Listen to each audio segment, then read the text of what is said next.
Bé, doncs ja tenim aquí la sessió preparada, la sessió on te posem les bases per lo que és navegar per la memòria. I hem volgut fer això sota la lluca, que és una de les plantes que ens mostra, amb les seves fulles, com la memòria genera lames i lames i lames, i per aquestes lames podem navegar.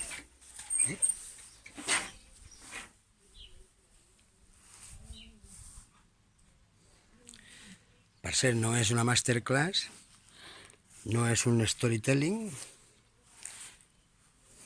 és una conversa amb tu mateix i anar traient i desgranant la memòria. Doncs vinga, a navegar per la memòria, que són 2 dies.